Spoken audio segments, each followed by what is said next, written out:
Welcome to Saturday versus Sunday. I'm Jeff Dover. With me is John Barban. Let's talk football. We are doing the NFL Week 13 reaction, and man, would you think of making this one up? This was great. Like there was some really good. It's been a while, right? Because we had some good games on Thanksgiving Mhm. and Friday, but there was some really good games on Sunday, including the snow game Sunday night. So a lot to choose from. Yep. It was pretty entertaining. If it wasn't the one of the best NCAA weekends ever, I think this weekend Yeah. the NFL would have competed for best Saturday versus Sunday. But this just can't. It was Yeah. so It good. The was. rivalry week. It's just it's a tough week. The NFL produced some entertaining stuff though. All Yeah, right. really good So stuff. yeah. All right. So shall I get started? We're going to start with Please. best ever, go to worst ever. I've got some coal this time. I bet you Some got a whole flowers. shovel full of coal, don't There's you? a lot of bad here. There's some really bad stuff here. All right.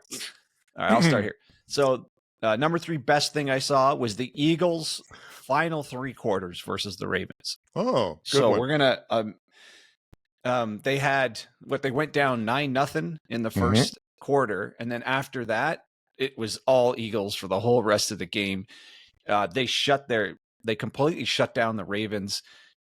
Barkley, that kind of the head-to-head Barkley versus Derrick Henry, it kind of was like, oh, is Barkley? I mean, the story of the year was Derrick Henry, and then all of a sudden it switched to Barkley because he just sort of took over. It's almost like the pivotal point was that wild reverse hurdle thing, and it was, oh, wait, this is a legitimate Super Bowl contender. Barkley's totally fits on this team. I'm sure Giants fans just every single time that guy's on camera, they must think, what the hell were we doing? And then just they look like the better team. Some people thought this might be a Super Bowl type preview, or at least 2 of the maybe 4 or 5 teams that could get there. This statistically, the Ravens actually had more yards and actually even I think more running yards, but in general, but the way the game looked, again, that's why I picked the final 3 quarters. The Ravens had no chance after the first quarter. There was nothing they could do. It was a complete domination from the second quarter on. Yeah, no, and that's a really good point because you're right, because the stats don't really lend to, like, it's not like the Eagles blew them away. Like Baltimore had way more yards, 372 to 252. Yeah. Baltimore had more time possession, 33 minutes to 26. Even when you look at just Hurts's box score is 11 for 19 for 118 yards. Like from the touchdown, like it's not fantastic. Yeah. But man, did it not feel like that? Like you said, Nope. it's for 3 quarters. It was sort of never in doubt. You could see that with sort of the game percentage win thing on ESPN. You know that I love. It's was all Eagles after that point. No, and you're right. Just the last thing, the last bit of numbers about the Henry versus Barkley. Barkley had 170 yards, 23 carries, but one was a long run of 25 yards. If you take that out, that's like 22 carries for like 80 yards or so, which is exactly what Henry had, 19 carries for 82 yards. So like it's not, it was awfully similar, right? So, yeah. yeah. The thing is, I looked at the box score afterwards and I thought, oh, technically on paper, the Ravens look like they were the better team. Yes. But the eye test, again, that's why I said third quarter on. Yeah. The eye test, it was like, oh no, the Ravens, nope, they have this, they can't win this game. Once the Eagles turned it on, it was over. And you know what's weird? That's what, 5 losses for the Ravens now? Yeah. Yep. That's a good point. If a few games break the wrong way, they could miss the playoffs. Yeah. Like they look like such a dominant team like 4 weeks ago. Yeah. Yeah. No, they're 8-5. They're 5-4 in conference, which is not great. Yeah. And they're 2-2 in division. So it's Pittsburgh is 9-3. Cincinnati's 4-8. I don't think that they're going to be able to, Well, and they already have they beat Cincinnati twice, which both of those came down to the wire.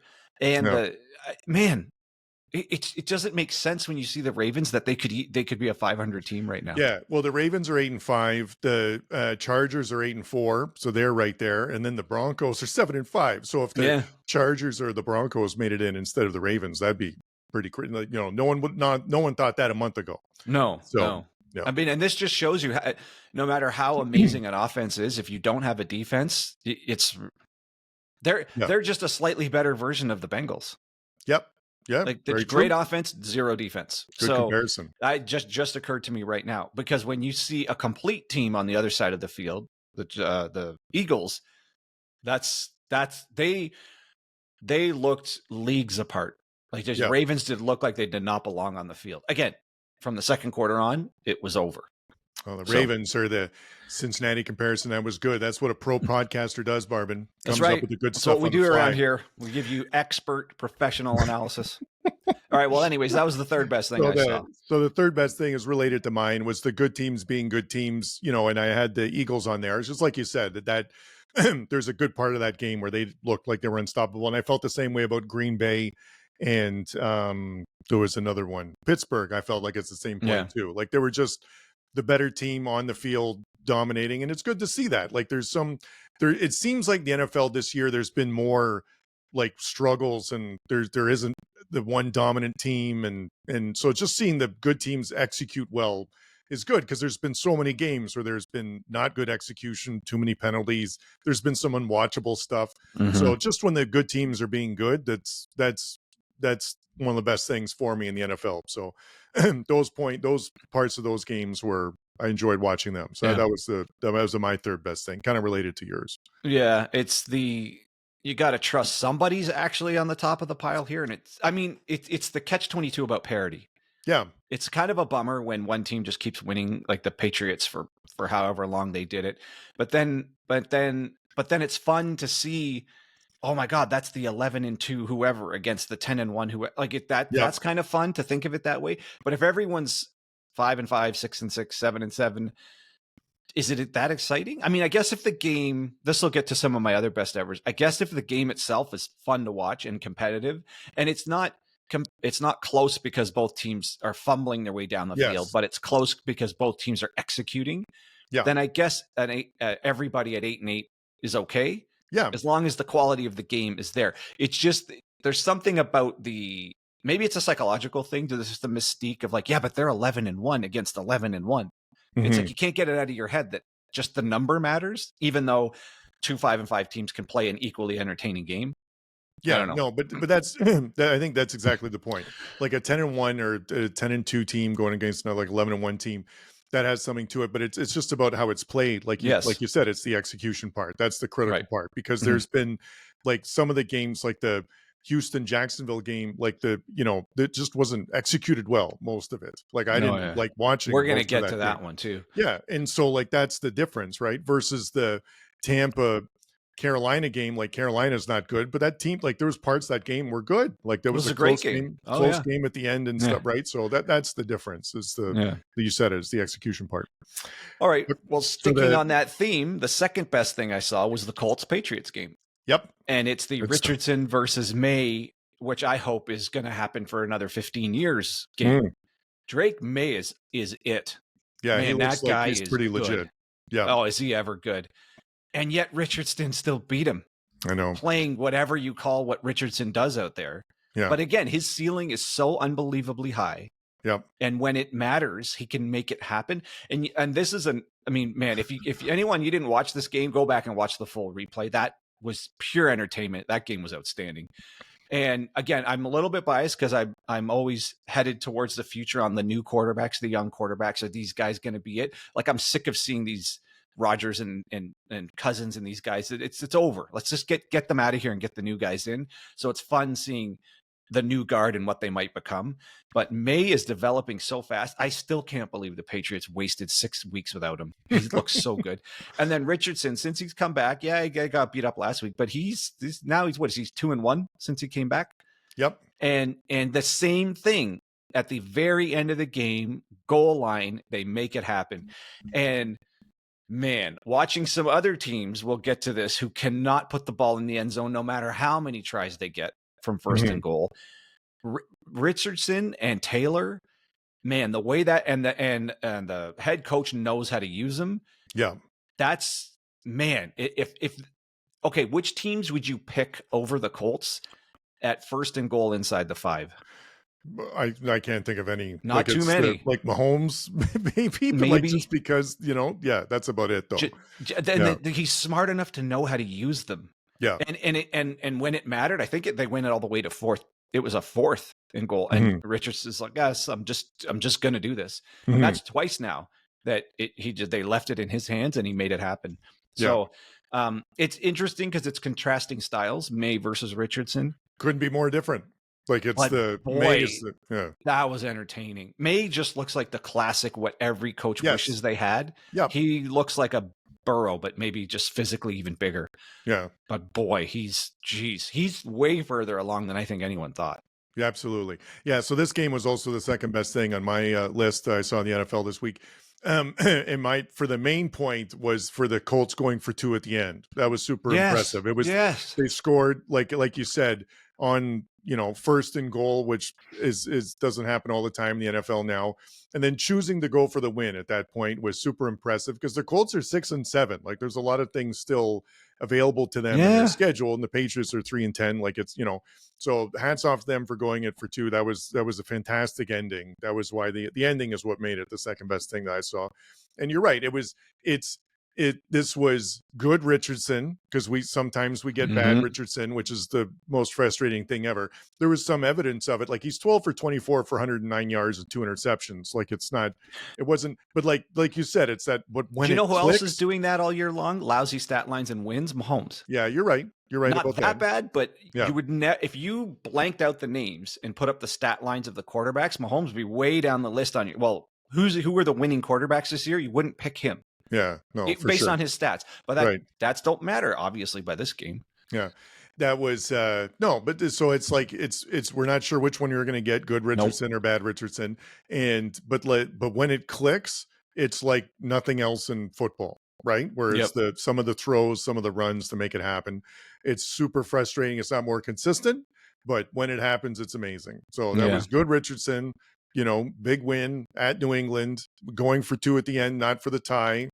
That was I love that call, and not too many coaches are going to make that call, but he can with what he's got there. That comes back to a little bit what we talked about in our last show in the college one, where once you get to the 8th overtime, like you don't have that many good 2-point conversion plays. So clearly, the Colts had one drawn up, and they were like, let's run it with them, because it's going to be really hard to stop. If they spread everyone out and run it with them, that's a tough thing to defend. Totally made me think of the second overtime with Georgia Tech. Just go for the 2. Why do you leave? Like, you're running the ball better than they are. Just go for it. And you don't have 4 good 2-point conversion plays either. Nobody does. So nobody does. That's sort of another. I guess one of the theories there is you don't let the other team who technically has better players. You don't keep giving them more chances. No, you did absolutely. Like if you're Georgia Tech, you go for the win there, because you got to go for 2 the very next round anyways. It's just I mean. Anyways. Listen, but this is our NFL review show. Yeah, sorry, NFL review, and it was the Richardson, going for 2, spreading it out, going for 2, going for the win. Best, that's why they're on the best ever list. That's why they're on the best ever list. All right, my number 1 best thing I saw, Leonard Williams, the defensive end for Seattle Seahawks. Oh. He had, first of all, he's 300 pounds. He had 2 sacks, a 92-yard pick 6, and a block kick. Immediately had to go to the oxygen afterwards. It was on the oxygen right after. And I even said that as he was running down the field. I'm like, oh, watch this. This guy's going to be on the oxygen after this. That was one of the coolest stat line. I think it's the only time that's ever happened. Yeah. Like that exact stat line. But, I mean, and he's not, I guess you could see that from a DB. First of all, a 92-yard pick 6. We're talking about a D end, a 300-pound, not like a quick, fast D. Sorry, not that he's not fast, but he's a massive. That's a massive defensive end. He looked pretty fast running. Yeah, covering that ground. I mean, not like a. I don't know, like a freak show Javon Curse D end who also can run like the wind. He's faster than 99% of the population of any size. I know, but when you see, if you saw 2 sacks, a 92-yard pick 6, and a block kick, you'd think that's a safety or a corner. Right. I know. Not a D end. I know. And that's why, and it was really impressive that if and those 2 sacks were part of what sealed the game. I mean, this was, man, what a performance. And what a wild game. That actually was the second most entertaining game for me was that game. If you and I were in a running race with that guy, he would smoke us. Oh, right? for sure. Yeah. So Yeah. that's like anyway, hats off to him. That was incredible. Yeah. Yeah. What an amazing game. I love it when, they always talk about when big guys get a touchdown. It's awesome. Like that, it might be his only touchdown he ever gets, might be the only one he's ever had. Like Yeah. other than like Pop Warner or something. So really big deal and really impressive. He didn't hand it off to someone. He had a convoy running around him. Like Didn't need that to. I know, but Yeah. there's some people would do that. Yeah. But that was Does he really line up at end all the time? They must move him back and forth out of tackle. He's so I huge. don't know. Anyways, that was wild. By the end of the game, it's like, oh yeah, he did all of that. He did Yeah. all of that. It's And all of it mattered. game. Especially the sacks. Those were in the fourth quarter, and they really mattered. Yeah. What was his number or name again? Who did it? Leonard Williams. Leonard Williams. That's right. I was trying to look to see what his defensive, what he did. It was just. He also had. Yeah, he had 2 sacks and 3 tackles for a loss. Yeah, I mean, he's just everywhere. I mean, it's one of those positions where you kind of only realize at the end of the game, oh yeah, that was a dominant performance. It's kind of like Aaron Donald when he was at his peak. Yeah, for sure. It's kind of hard to tell what's going on in there because he's getting double teamed, and then you realize, oh, he fundamentally changes the way the other team plays in general. So, anyways, amazing performance by Williams, and they got the win largely because of everything he did. Yeah, no, it's absolutely for defense and offense. Yep. So the number one best thing I saw in the NFL this weekend was the snow game with Buffalo. I just like that's awesome. I love seeing everyone try to adapt to it. I love when the game started and they literally snapped the ball and the defensive end just took a face plant because his feet just gave out, just trying right to out from under him. Yeah, and then what was super cool is when people start putting it together. Like James Cook looks like he's born and raised like playing in the snow. Like he's just moving better than everyone else in there, even though like he's, from Georgia or like, played at Georgia. Like it's not, he didn't have, I don't think he's grew up anywhere there, but it's anyway, that was, I love seeing it. I love seeing, it's so unique. He's from Miami. So yeah, birthplace Miami. So never mind, but it is a unique thing. It's great to see the Buffalo fans topless. It's great to see just how everyone adapts to. They're amazing players, and you can see everyone struggling, and it's just seeing them adapt to it. I just get a kick out of that. Growing up, that was the most fun to play football in the snow. I know it looks like it's cold and it looks crappy on TV it's the best. It must feel uncomfortable. It's the most fun to play in the snow. It's the best. It totally is.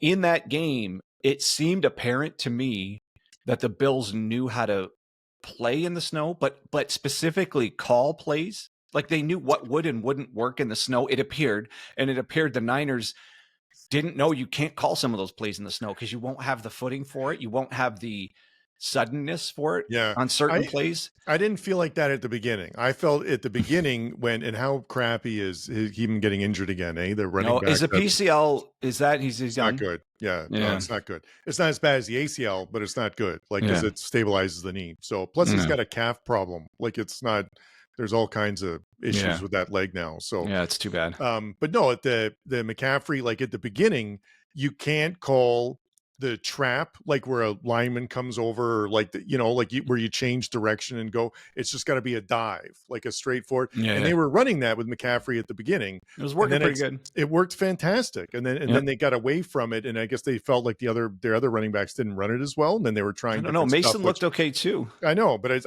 they really abandoned the dive after one point, and the other stuff, like you said, wasn't working. So that was 3 fumbles didn't help. Yeah. Jeez. So, but no, that was that was super entertaining to watch, and I love it when the whole crowd is standing because they didn't have time to brush the seats away. And right. Yeah, super cool. Dina was saying, why are they standing? Because there's too much snow. I mean, they tried. They invite the fans to actually clear the snow, but it's just too hard. There's just too much. Yeah, the driveway takes you a bit of time, let alone 80,000 seats. Right. So I've been in that stadium in a December game. It's cold. Yeah, it is. And there really is snowballs flying around all the time. All the time. Yeah, for sure. But might be one of the best atmospheres in pro football for sure. Yeah. Yep. Yeah. Right up there with Lambeau. All right. So moving on to worst ever. Yep. This list is so huge. Okay. Do I'm you going to have, try to is it like 3A through B, like stuff like this? kinda. Yeah. So the third worst thing I saw was special teams gaffes and or just lousy special teams. Okay. So I'm just going to run through this. Jump in whenever you feel like it. The Sure. Ravens, Tucker missed 2 field goals and an extra point. He's good essentially too. isn't he the best It's statistically? was or should be or has been. I don't know. This yes. can't happen. This can't happen in these close games against good teams. Like you have zero chance. First of all, your defense sucks already, and points are at a premium in these sort of games. And he misses that's 7 points he blew. Yeah, and they lost by 5. So yeah, kind of big. Kind of big. Moving on. Tampa Bay misses the field goal in the first overtime possession, and it wasn't that hard. This would have been on my list if they didn't win at the end, but this was on the cutting room floor because it's still a disaster. It still happened, and it made it way more sweaty than it needed to be for Tampa Bay. Yeah. Moving on, the Falcons. This is like a lot to choose from in this game. Exclamation points, yes, but they missed the first field goal, and then they missed what would have been the game winner on the last. So their first possession and last possession, they missed the field goals. I also don't know lost by 4. So yep, I don't know if that guy's gonna last there. The Jets missed their extra point on the very first TD just to kind of set the tone for a wild game. Then the Seahawks. Wow. There was a 2-play sequence here on special teams where they gave up a 100-yard kick return and then muffed the ensuing kick and turned it over to the Jets. And that was just some of how bad their special team was playing. Then they had an extra point blocked on the 92-yard pick 6. So they blew that, giving points away all over the place. Then after that, after the ensuing kickoff, they gave up a run back to the 45. It's unbelievable Seahawks won this game with this bad of special teams. They needed that pick 6 to stick around in that game, but unbelievably bad special teams from the Seahawks. So it's just there. It was happening. I'm not even going to add in the Niners game with the missed kicks because that game's just, but man, and I'm sure I've missed some others, but these were the ones that really stuck out to me. The Falcons, man, they blew it. The Ravens blew it, and the Seahawks, it's still here for how horrific it was, but they managed to survive this bad of a special teams performance. Now I know it was a while ago, Thursday. Is anything? Yeah, you can throw Thursday? That in there too. Yeah, it's the Chicago, the last bit, like not getting the field goal off. Everyone's, everyone's covered that. No, that's a good point. And it's the special teams is something that doesn't get any attention really when it goes well, like it's supposed to work, but man, when it doesn't, you really notice it because those are that was one of the games. Which one was I think it was the Arizona Minnesota one. It started out with a lot of field goals and like not touchdowns. And Olsen, who's a good commentator, he started by saying, it's because they were saying like you got to start getting touchdowns instead of field goals, and then he made a point. He's like, however, there are teams that win games just kicking field goals in the NFL. Like that happens now, right? So Commanders did it earlier this year. Yeah. And the Steelers, I think, did it. Yeah. A few teams it happens and it's where field goals are the difference in the game, whether or not you score a touchdown or not. Like, there's always 1 or 2 field goals that make the difference. So that is, it's extra apparent when they can't, when you miss them now. So I don't understand. It'll never land with me, coaches that leave points on the board going for touchdowns instead of field goals. Get the goddamn points. I heard a good one. Dabo Sweeney said it once. He's like, every drive should end in a kick. So either the extra point after the touchdown, the field goal, or a punt. So just never turn it over.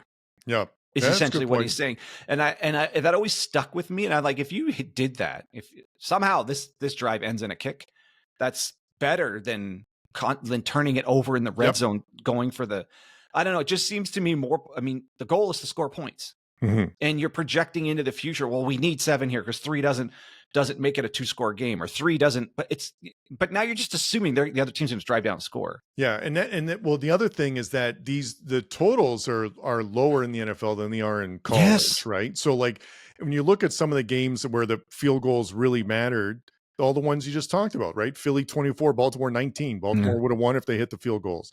Tampa, Carolina, I think Carolina might have even had a chance with that one.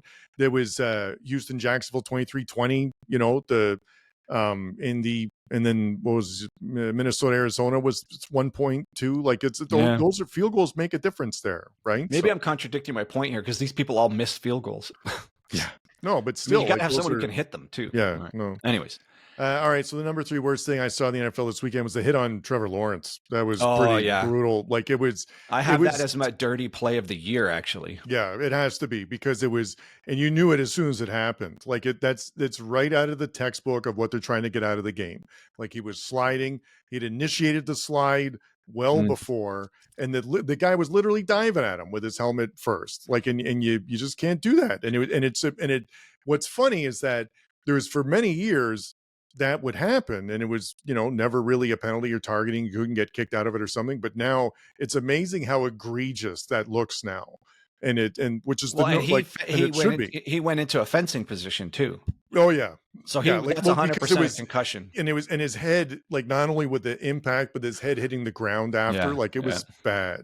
So I have this opens up a discussion here. I maintain the foot first slide is causing all of this. Oh. Now, earlier this year, the Florida Atlantic quarterback, we were covering one of their games, and he was doing this where he ran a lot. He's a dual threat quarterback, and he would slide at the very, very last minute. Yeah. But if you wait too long to slide, the defender can't effectively pull up. They'll try, but they can't not hit you. And it was to the point, and I made that, if you go back and watch one of our early episodes, I'm like, this could be a strategy. Kind of like Kenny Pickens with the fake slide, and they immediately Pickett with the fake slide at Pittsburgh, and they immediately changed the rule, because if you just fake slide and the guy pulls up and then you just keep running, and it was obvious, you could totally manipulate this, especially someone shifty like Jackson. Yeah. He could go into a fake slide posture, you'd back off, and he'd run past you every single time. So they got rid of that immediately. Yeah. So on this, the foot first slide invites that contact, and if you push it to the limit and slide very late, which a lot of quarterbacks slide at the very end, there's almost no way to pull up. And even if it's not a concussion-inducing hit, the defender gets caught hitting you kinda, and you can almost always draw a penalty. But you know what? A couple quarterbacks have been doing very effectively, and I maintain this needs to be reviewed, and the foot first slide actually, I think, needs to be taken out of the game. Because I think statistically it's going to cause more concussions and more injuries and more penalties than anything. Is the diving head first slide, and Purdy does it the best. And some people were criticizing it, but no one ever hits him when he does it. The defenders seem to recognize he's doing it, and it's not a plow forward for yards thing. It's almost like a collapsing to the ground head first slide. And as soon as he takes that posture, the defenders seem to, it's so easy for them to realize to pull up, and there's no way to get the forearm to the head on a quarterback who's giving himself up, but in the face first slide. So if you just watch replays of any quarterback who just do the forward dive, the defenders, they don't even touch him. There's like, okay. So there's something about the mechanics, literally the spatial mechanics of a guy sliding backwards, which invites the hit. And if he does it too late, you get what Shaair did. Now, he purposely put the forearm into him, but there's lots of contact you would rather get out of the game on the foot first slide. On the diving head first slide, the defenders don't even touch him. Yeah. No, and I think I see your point, and I agree. It's just on paper. You couldn't imagine, like, if your player safety is an important thing, and then so you can say, like, okay, well, we're going to make it the head first slide instead of the feet first. Like, it just sounds ridiculous when you say it like that. But you're right. Like, in practice, when it's something about the player like leaning back as a defense, I think you're told to like push them back. Like, it's always the momentum is the most important thing. Yeah. But everyone knows not to hit with the head first. Like, that's been going for so long. So when someone's leaning forward, like they're just falling down, because then they just have to touch him, because when he's on the ground and you touch him, it's over, right? Versus the leaning back, you're like every yard counts and you want to push them back. So maybe that's the difference. But it's like, you're not going to there's no way they're going to make it dive head first is safer than feet first, right? And It's just, I maintain it is. yeah, no, And if you look at the film of every quarterback who's diving headfirst in an effort to gain yards, but also give themselves up, yeah, the defenders never get a shot on them. right. I think it's because they get to the ground faster that way. The quarterback Could be. arrives at the ground much quicker Hmm. than the foot first slide. Also, you've got to commit to that dive. The quarterback must commit to that way further ahead, or in a way where it's clear to the defender what you're doing. That foot first slide, I mean, that quarterback from FAU was sliding right between defenders' legs. Yeah. Like that's how long he was pushing it to the end there. Yeah. And not that maybe Lawrence was doing it, but it's all happening so quickly. Yeah. It just seems like the foot first slide invites and results in way more bad contact than the head first slide gets none. Like you're right about the defenders can't get down to him fast enough. Yeah, that might be the key thing actually, is that when you're going head first, you get down quicker than if way you slide. Quicker. So then that makes the difference, because then once you're down, they just touch you and it's over. So and something to do with how it looks to the defender. Also, as the gap is closing, right? If you just watch any of the head first slides, you can see the defender. It's so easy for them to pull up. They're like, "Oh, damn it, he's already on the ground." Like I couldn't even. There's no way if Lawrence did a head first, like kind of dive into second base there was no mechanistic way, like in space, for Al Shaair to ever get to him. Other than if he led first with his, like, when helmet on helmet diving head first, but they would never. But Al Shaair would have to get to the ground even faster than him. Right. Yeah. It just wouldn't happen. Yeah. And put this way, it hasn't yet to happen. Defenders can't get down there that fast.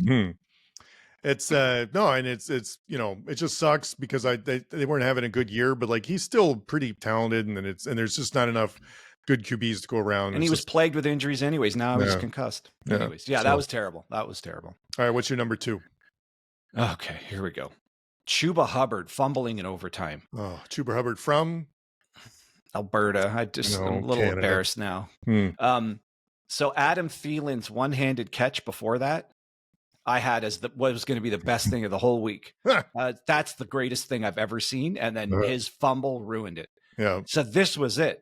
This was the comeback.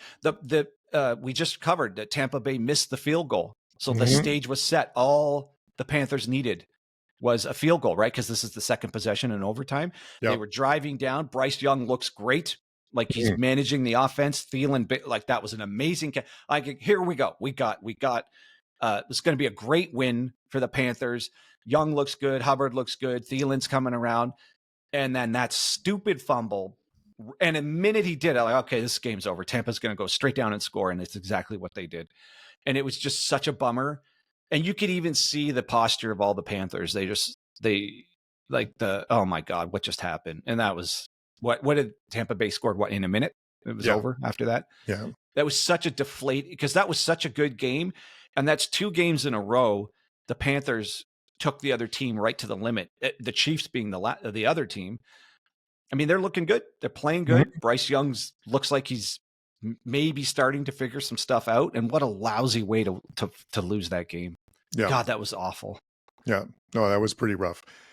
All right. The number 2 worst thing I saw in the NFL this weekend was Kirk Cousins' 4 picks.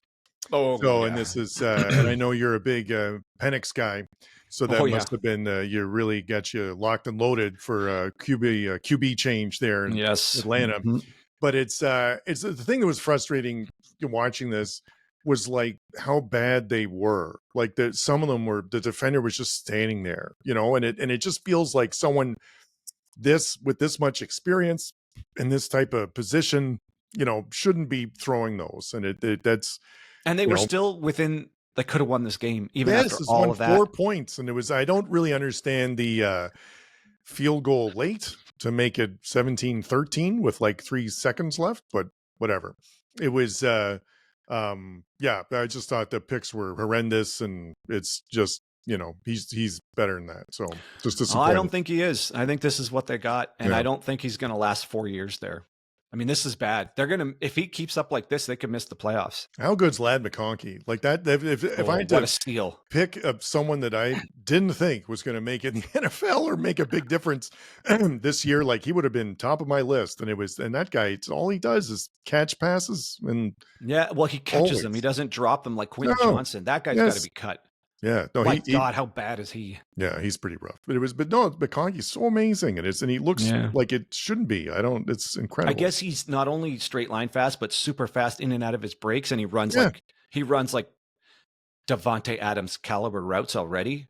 It's and crazy. Apparently he's just always open and no one can follow him through a route. I don't understand it. And once the ball arrives, he does not drop it. Yeah. I remember thinking it was crazy that he was getting any passes at Georgia. Like I was like, because I thought the other receivers are way better, I thought. They're bigger, but they're not like this. But they're not better. Like this. That's the difference. No, they're not better. All right. Well, that dovetails into my number one. It was the Bengals and the Falcons self-destructing. Yeah. And it was the Bengals 5 turnovers, 4 picks. And they still scored whatever it was, 38 points. Mm-hmm, mm-hmm. And then obviously the 4 picks from the Falcons was just horrendous. And the other thing is, when you look at the stat lines of both of these games, mm-hmm. the Bengals and the Falcons dominated time of possession. They ran for more yards than the other team. I think they had more total yards maybe. But so statistically, they almost look like they should have been the better team, but you cannot overcome 4 and 5 turnovers. No. And it's just sucks. I mean, I think at least 2 of those picks were deflections, so they weren't just Burrow throwing it right to the other team. But and the other really disappointing thing for the Bengals is they actually had a run game. Mm-hmm. They were running the ball effectively, and then they just kept giving the ball to the other team. I mean, it's going to go down as one of the most potent offenses on a team that won't make the playoffs. Mm-hmm. Yeah, no, and it's just really bad. No, that's super frustrating. And it was, and like you said, it was Pittsburgh did have more yards total than Cincinnati, but it didn't feel like it. It was really the point with that one. And the time of possession actually running. Finally, the Bengals could run it and just didn't matter. Yeah. God, that defense. Yeah. Then same thing with Atlanta. They had more yards than the Chargers, but it didn't feel like it. Right. So it's, no, and then we're getting late to this. Everyone's already talked about it before, but the number one worst thing I saw was just the end of the Chicago-Detroit game. Because I know that was a few days ago now, but it blows my mind how poorly they managed that, not calling the timeout, and then for the coach to come and double down on it, like that was the right thing to do, is just crazy. And Chicago had no choice but to fire him. So they needed to do it. I wonder what the psychology is of him coming out and having to defend his choice there.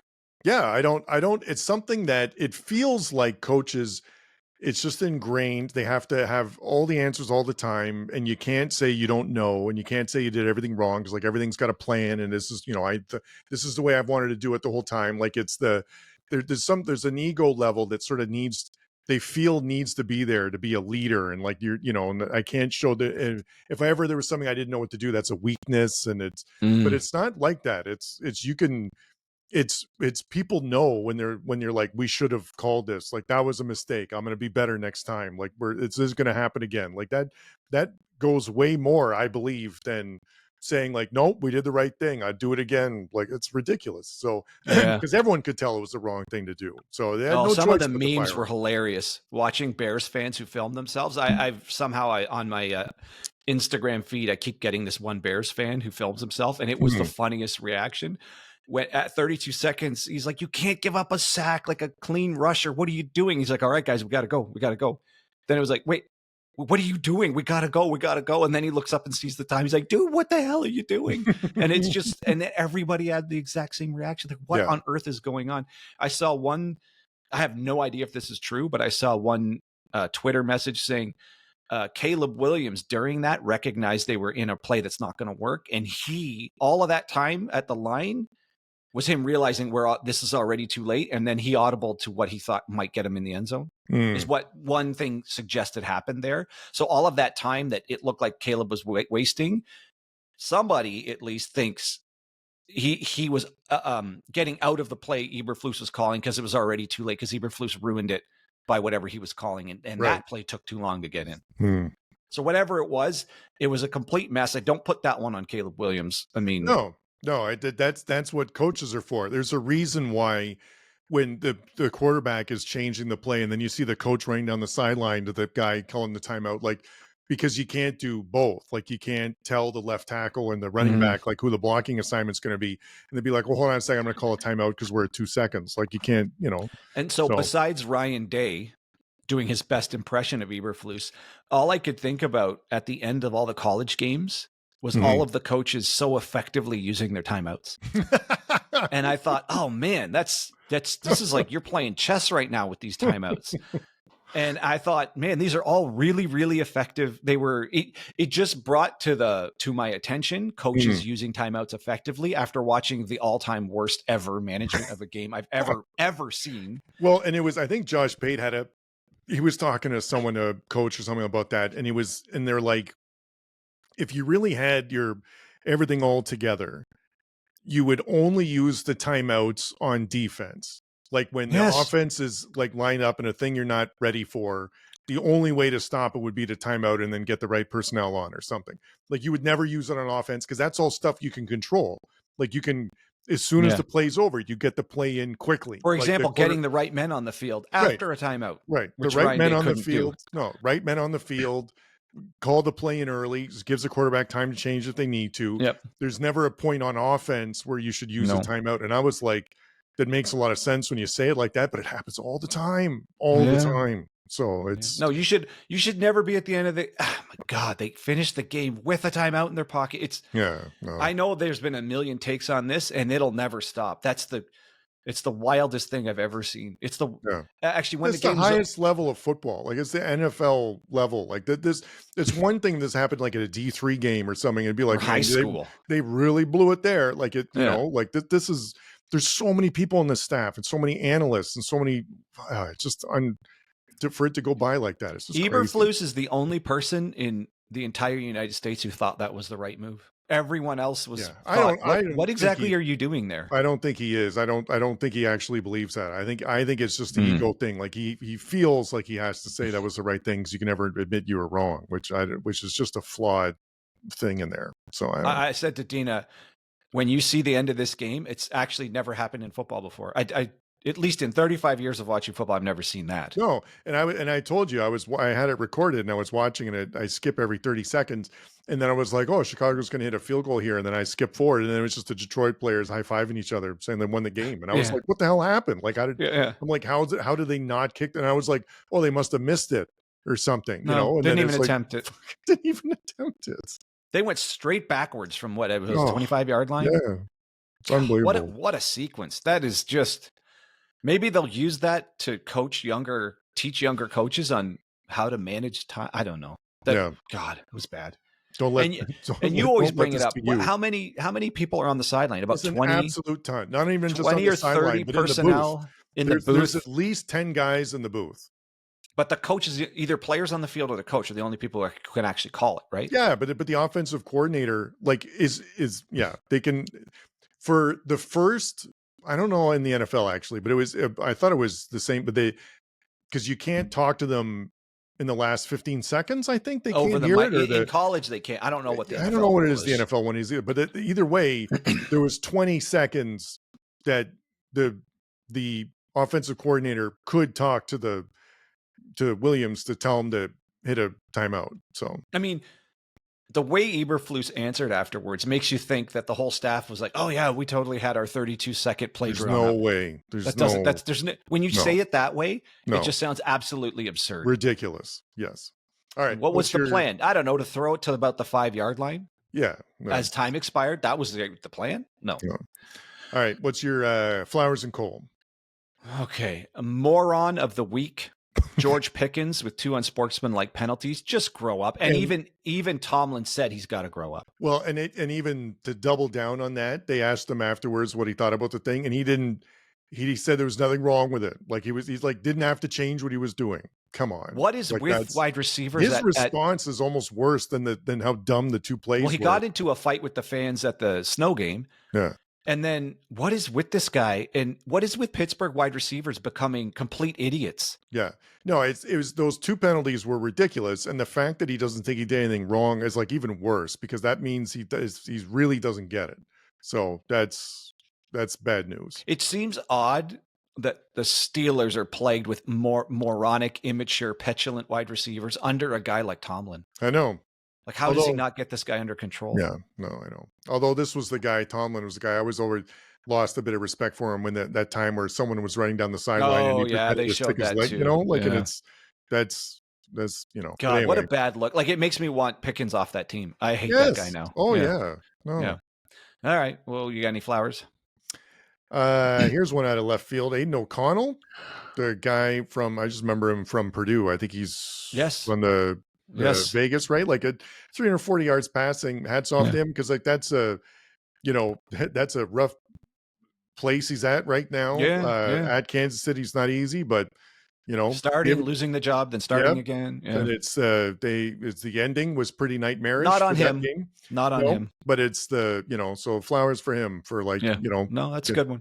And Brock Bowers too, right? Because the one saying that he was like in the top 5 in the league in receiving, not even I think just he's only ends. behind Jamar Chase and look Justin Jefferson. Something like that. He's way up there. All right, I got flowers. Russell Wilson, 29 to 38, 414 yards, 3 TDs.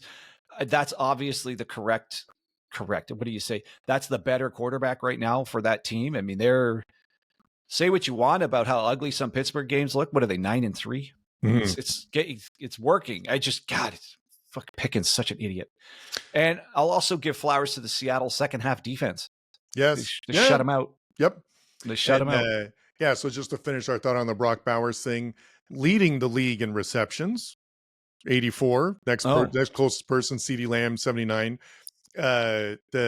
He's 4th in the entire league in receiving yards. Oh, so right. So Jamar Chase, Justin Jefferson, and Lamb. McLaurin, and then Bowers is there. Is at 884. Lamb's at 880 now. Yeah. So Brock Bowers just ahead of CeeDee Lamb, Zay Flowers, and George Pickens. So that's Nico Collins at 832. He's only played 8 games, and everyone else has played 12. He's a beast. He's a total beast. Yeah. But, he could be. Nico Collins is the new Mike Evans. Yeah, so good call. By the way, Evans. He was amazing. Great. That was, and then rushing at Saquon Barkley's already at 1,500 yards this season. Yeah, did he just pass? Is he past Henry now? Henry's at 1,407. Yeah. But Barkley might be the front runner for Offensive Player of the Year. Yeah. So, and then just a quick passing. Who's leading the league in passing yards? If you had to guess. Passing yards? Is it still Geno Smith or close? So he's a close third at 3,241 passing yards. I don't know. I'm going to Lamar Jackson's number 2, 3,290. So right there. Joe Burrow, 3,337. Yeah, that's right. Burrow's always up there, but it doesn't matter. Yeah, but pretty impressive. And then 4th is still CJ Stroud, amazingly considering. Yeah. And then 5th is Cousins at 3,000 yards. But it's not good. These are teams all of these are teams that might miss the playoffs here. Yeah. Cousins with 3,000 yards and also leading the league with 13 interceptions. Yeah. And how do all those teams run the ball besides the Ravens? Yeah. So, all right. So Cole, I had Eberflus for Cole, but yeah. Oh, do you have more flowers or no?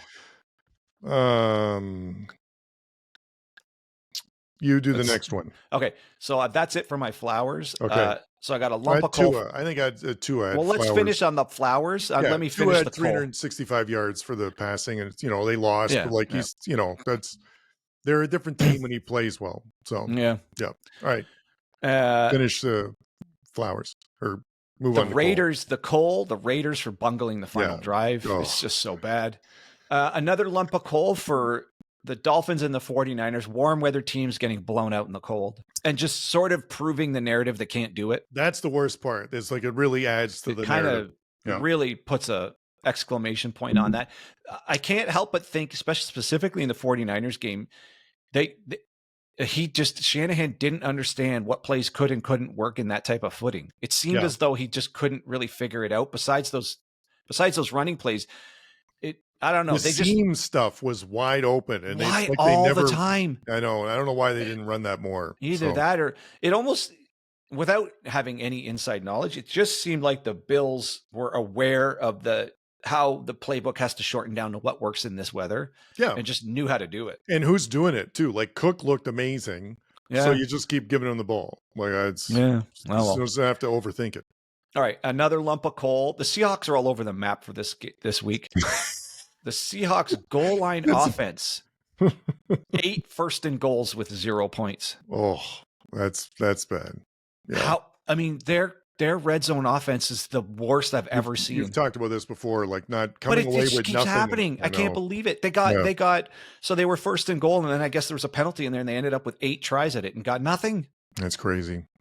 In a game that's that close, this whole idea of never taking the points. And then last lump of coal, Breece Hall with his 5th career fumble, or with his 5th fumble of the season. So it's his career high. And that basically killed their chance to take this game over. It was This was right after the Jets stopped Seattle 8 times on first and goal. So this was a major momentum shift in the game. The Jets could have taken the game over right here, and then he just handed it right back. This was as backbreaking as the Chuba Hubbard fumble in OT. It's just, I mean, this is your guy. This is one of your 2 best offensive players, right? I guess him and maybe Adams, or I don't know, whoever it is, Wilson. But you need, this guy cannot do this, and he just keeps doing it. Yeah. So, just brutal. Man, what a mess of a season. Anyways, that's all I got. It's me too. It was an interesting week, some interesting games, but I still think college wins the week. Yeah, me too. College won it, and it was good. It was good. It was good NFL. A lot of games, a lot of on Thanksgiving and the weekend, and really good to watch. But the college weekend was fantastic. Yep. All right, well, that's what we got for now, and come back and check out our picks and previews for next week.